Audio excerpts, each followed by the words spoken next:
예, 그렇습니다. 8장에서 네. 이런 이야기가 나오는데요. 중요한 것은 자기 안에서 평화를 찾는 것입니다.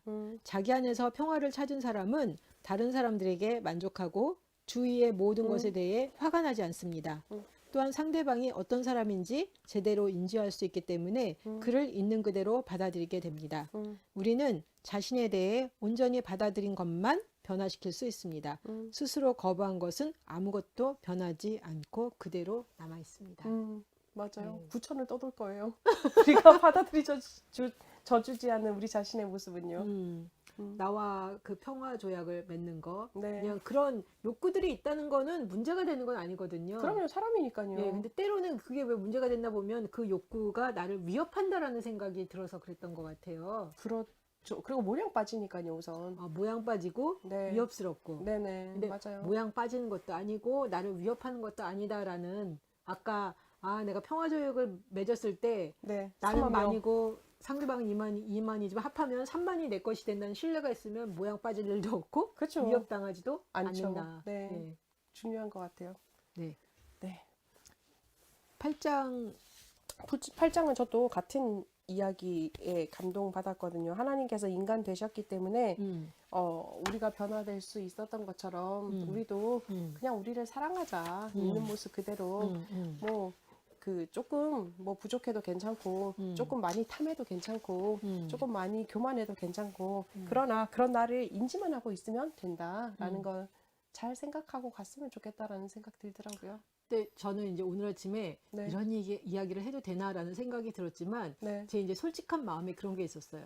저는 예수님 처음 만났을 때, 처음 신앙생활 시작했을 때 예수님이 너무너무 좋았어요. 네. 예수님을 정말 온 마음 다해서 막 사랑하고 네. 거기에 완전히 빠졌어. 네. 근데 거기에 시간이 지나니까 예수님만을 사랑하는 것 가지고 모든 것이 이렇게 다 채워지지 않는다는 느낌? 네. 근데 그게 뭐였을까? 네. 이렇게 보면 예수님은 사랑했지만 나를 사랑하지는 못했어요. 네. 예수님은 사랑하면서 오히려 내가 비교가 되니까 예수님과 내가 너무 비교가 되잖아요. 그러니까 비교가 된 만큼 내가 너무 마음에 안 들고 너무 싫었던 거예요. 네네. 그래서 어느 순간서부턴가 이렇게 제 마음에 주님을 사랑하지만 제 마음 안에 이렇게 공허함이 들어오기 시작했어요. 그리고 주님을 바라보면 바라볼수록 나한테 너무 좌절이 오는 네네네. 거였어요. 네. 너무 이게 비교가 되니까. 그리고 나는 정말 주님을 따라가고 싶은데 그 위로부터의 영성인 거죠. 네. 주님을 바라보고 주님을 따라가고 싶은데 나의 실상은 너무 이게 아니올 시다이니까 네. 내가 정말 갈수록 마음에 안 들고 그리고 나를 사랑하라는 메시지를 별로 들어보지를 못했어. 그리고 어떻게 보면 그게 이제 어떻게 보면 굉장히 좀 피상적으로 들렸고 나를 사랑하는 게 굉장히 이기적이다라는 이야기를 들었고 그렇죠. 그래서 제가 오늘 아침에 이렇게 쭉 생각을 하다가 내가 주님을 사랑했으나 주님을 사랑함과 동시에 나를 사랑하는 거 그리고 주님께서 말씀하신 거는 주님을 사랑하는 거 주님만 사랑하는 게 아니라 너를 사랑하라고 하셨는데 그 말씀이 제대로 나한테 와닿지 않았을 때 내 삶이 굉장히 어떻게 보면 공허하고 네. 피폐해지고 풍성한 삶을 살지 못했구나. 네. 그래서 내가 정말 사람들한테 전해주고 싶은 메시지는 행복했으면 좋겠다. 당신이 행복하세요. 그리고 주님만 사랑하지 말고 당신을 사랑하세요. 당신을 정말 사랑할 때 주님을 사랑하는 게 정말 온전한 기쁨이 돼요. 나는 그 메시지를 드리고 싶었어요. 네. 맞아요. 사실 처음에 우리가 저도 뭐 하나님 만났을 때 그 느낌 자체가 이제 구름 위를 걷는 것 같은 느낌이었거든요. 그런데 제가 이제 상담을 쭉 하면서 생각을 하다 보니 그때 만났던 하나님이 아닌 건 아니지만 그 하나님이 환영인 거죠. 환영의 모습인 거예요. 그러니까 헛된 이제 영상이라고 표현을 해야 되나요? 내가 꿈꾸고 있는 그냥 영상인 거예요. 그러다 보니까 이제 그러니까 가만히 생각해 보면 내가 나 자신을 잊어버리고 하나님한테 집중할 수 있었던 것, 그 이유는 딱 한 가지인 거죠. 나를 부인하고 싶었던 거예요. 그러니까 지금 말씀하셨잖아요. 나를 잊어버리고 하나님 앞에 집중하고 싶었다. 그게 환영인 거예요. 정확하게 그렇게 시작했어요. 맞아요. 신앙생활. 근데 그게 이제 다가 아니다. 왜냐? 내가 환영 속에 빠져들어서 계속 그 삶을 추구한다라는 것은 무엇이냐면 내가 마음에 안 든다는 거죠. 마음에 안 들었어요. 그러니까. 제가 마음에 안 들어서 주님이 좋았고 주님을 통해서 나의 그 마음의 안 듦이 다 회복되기를 바랬어요. 그렇죠. 내가 좀 더 나은 인간이 되기를 원했던 그렇죠. 거죠. 그죠? 그렇죠. 좋은 메시지신 것 같아요. 선생님 네, 메시지. 예. 이게 더 나은 인간이 되지도 않고. 그럼요. 더 자괴적인 인간이 되죠. 예. 왜 이렇게 못해? 책짓질 쫙, 그래서 쫙. 그죠? 야, 너 주님을 따라가야 되는데 너는 그거밖에 못하니? 그러니까. 맨날 저를 혼내고. 혼내고. 그러다 보니까 점점 점점 저는 쪼그라들어서 어느 순간 제 마음에 제가 이렇게 동굴 속에 갇혀 있는 내 모습이 이렇게 연상이 됐어요. 그렇죠. 이렇게 무덤 속에 갇혀 있는 내 모습. 이게 어찌된 일이냐. 예수님 대신 갇히신 거죠. 예수님 살아나셨는데 어떻게 살았네 하셨는데 이제 나는 갇혀진 거죠. 그래서 제가 정말 신앙생활하면서 어느 순간서부터가 굉장히 이렇게 모순적이다. 그리고 뭔가가 이게 좀 굉장히 허전하고 이게 다는 아닌데 이게 다는 아닌데 도대체 뭘까? 네. 계속 그 고민을 했는데 결국은 말씀하신 것처럼 주님을 사랑하지만 또한 주님은 나한테 말씀하신 게 너를 사랑하라는 거. 그리고 맞아요. 나를 제대로 알아가고 나를 사랑하는 게 곧 주님을 사랑하는 건데 그렇지 못했구나. 근데 그 메시지가 정확하게 저한테는 어디서 이렇게 왔냐면 I am who I am. 나는 나다. 맞아요. 하나님은 나는 나다라고 이야기하면서 그 이야기를 통해서 나한테 뭘 말씀하셨을까? 너도 네 삶을 살아. 너무 기뻤어요. 너무 기뻤어요. You are free. 예, 그러니까 저는 제가 제 삶을 살려고 그러면 신앙생활 초창기에는 엄청 눈치가 보였거든. 주님이 기뻐하는 삶을 살아야 되고 주님이 원하시는 삶을 살아야 되지 내가 원하는 삶을 살면 안 돼.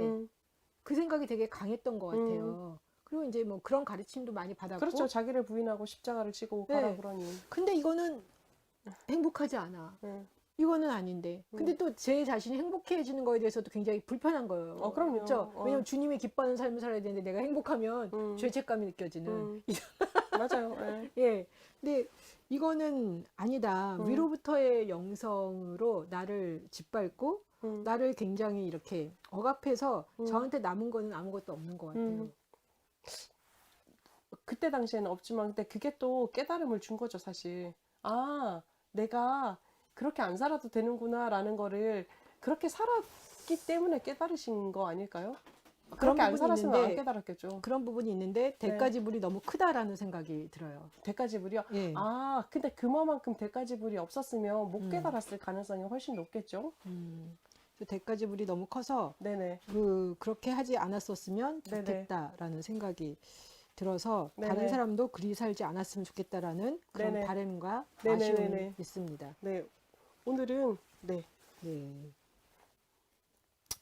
9장 보시면서 네네. 소진된 마음을 채워주는 것은 온유함 뿐이다. 네네. 예.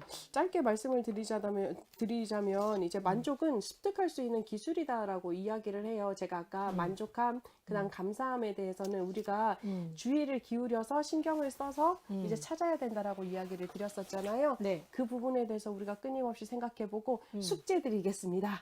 이 방송을 보시는 모든 분들은 하루에 한 가지씩 눈을 뜨면서 만족함 찾기 혹은 감사함 찾기. 저는 아침에 눈을 뜨면 본능적으로 나무를 쳐다보면서 나무야 안녕. 차 타고 운전하면서 하늘 오 아름답네 하늘 안녕 이렇게 인사하고 가거든요. 되게 좋은 것 같아요. 네, 조금 정신 나가 보이긴 하지만 훈련할 수 있는 좋은 방법 중에 하나니 숙제 한번 하시길 바랍니다. 저는 9장에서 네. 이런 이야기가 나오는데요. 겸손한 마음으로 내면의 진실을 받아들일 준비가 되어야만 우리는 안식을 찾을 수 있다.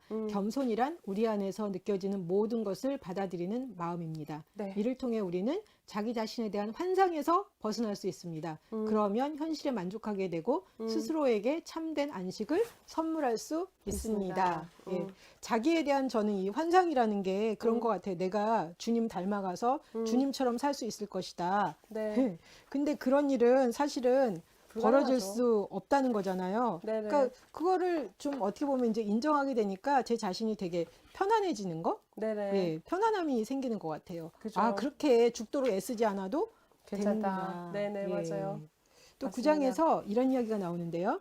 주어진 것에 만족한다는 것은 체념이나 정체를 뜻하는 것이 아니다. 고마움을 느끼는 만족은 고마운 마음으로 받아들이는 모든 새로운 것에 완전히 열려 있다. 하지만 이러한 만족은 무엇보다도 지금 있는 그대로의 것을 고맙게 생각한다. 그리고 지금 있는 그대로의 것은 마음의 평화를 선사한다. 네. 이러한 평화로부터 새로운 것이 생겨난다. 그죠. 예. 감동적인 얘기입니다. 감동적인 이야기네요. 네. 오늘 이렇게 해서 저희가 이 당신은 이미 충분합니다. 이 네. 책 1장부터 9장까지 살펴봤고요. 다음 주에는 10장부터